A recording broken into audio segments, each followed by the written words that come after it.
Today's topic is a request from the internet. They asked to talk about basically maintaining and possibly even repairing bird baths.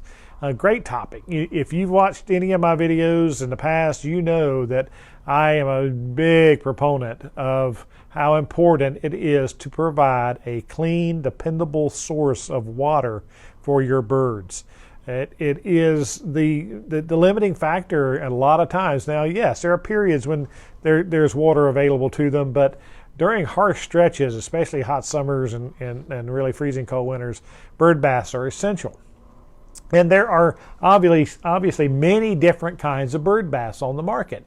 There's different kinds of materials. There's different ways you can hang them. You can put them on the ground. You can, obviously pedestal type bird baths. There are deck mounted bird baths. There's pole mounted bird baths. Many different kinds of bird baths. And I definitely want you to always have water available for your birds.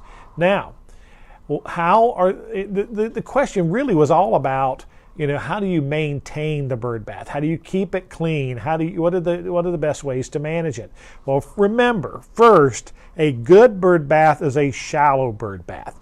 The birds can't utilize a deep bird bath. They have to have shallow water for to get in and to bathe. And we think about drinking water. Yeah, they may be able to dip down from the edge and get a little drink of water, but birds have to bathe. Bathing is so important to them because it's how they keep their feathers healthy. It's called preening. They splash around in it, and then you'll see them running their beaks through their feathers to preen their feathers to keep them healthy. And so shallow water is essential. So if you have a deeper bird bath, what we recommend is putting in a rock into the middle of the bird bath or to the side of the bird bath, somewhere where there's going to be shallow water. Yeah, the deeper water might be great for the robins and maybe the blue jays, but chickadees and goldfinches and nuthatches, they need little shallow water in there. So make sure that your bird bath is shallow. Of course, this leads to the question we get a lot, and that is about the algae growing in your bird bath, the green and the brown gunky stuff that will occur there, especially in the summer. If a bird bath gets a lot of sunlight, you're going to have that. It's a common problem. Well, first and foremost, if your bird bath is shallow, your evaporation rate is going to dictate that you have to fill it very often, every other day, every couple of days. And by doing that, you usually keep the algae from being able to grow in the bird bath. So just a shallow bird bath properly maintained will eliminate a lot of your upkeep on it. We also have natural enzymes, a liquid that you put a capful in your bird bath, and that will help fight the algae that grows in there. But there's no substitute for a frequent cleaning. Now, you go on vacation, and you're gone for a couple of weeks, you come back, and your bird bath's a mess. It is really just crusted over with the algae that bloomed while you were gone in there, and then evaporated, and you got this bird bath. How do you clean it? Well, a good bird bath brush will get you a long way, and that is, to soak it in water and then scrub. And then if it really needs a good cleaning, and again, this will depend on the material. Remember, if your bird bath is made of concrete or clay, it's probably very porous. So that as algae gets in there and it really looks bad, and it takes a lot of scrubbing. You can clean it with a mild bleach solution. And some people go, bleach. No, at 10%, just a mild bleach solution, chlorine evaporates very, very quickly. So you can actually do a good scrubbing and cleaning on your bird bath and disinfecting it, but you let it air dry before you put water back in there. Make sure you let it air dry for a couple, 3 hours. That is, like I said, chlorine evaporates out very rapidly, and you want to use a mild bleach solution. You don't want to use anything heavy. I know some people use vinegar and water mixture, a 50-50 vinegar and water mixture, and if that works for you, that's fine. But again, you have to let that evaporate, so you have to let it set before you put water back in it.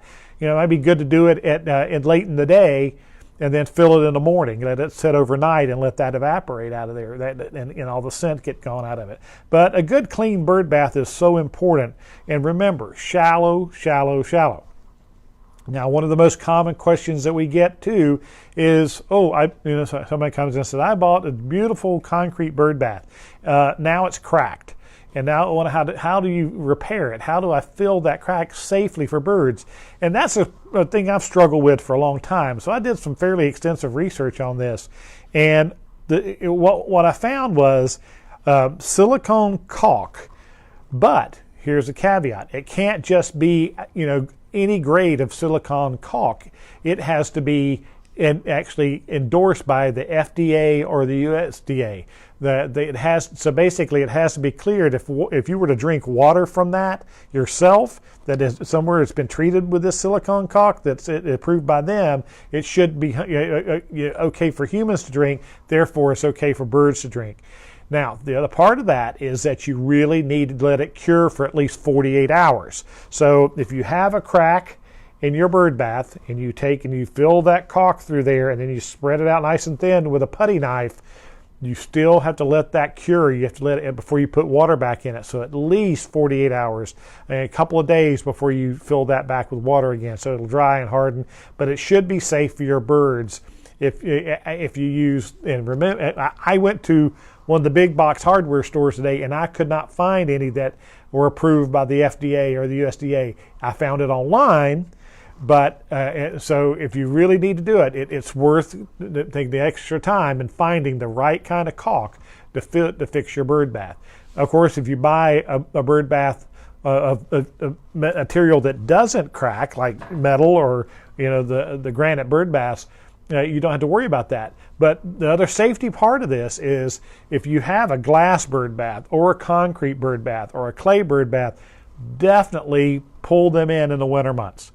Some people just take and put the top off of it so that it doesn't have water in the winter months, because it's going to freeze and thaw and it's going to eventually crack that concrete. It's going to crack your clay. So don't forget, leave it out too late until the first freeze, and all of a sudden you've got a crack in your bird bath. So that is going to happen. But there, at least now, there's a safe way to fix them for your birds. So remember, it has to be silicone caulk that is approved by the FDA or the USDA. So look for that. You can find it online. So maintenance of the bird bath. If you have any questions, send them in. You have ideas for future programs, please let us know.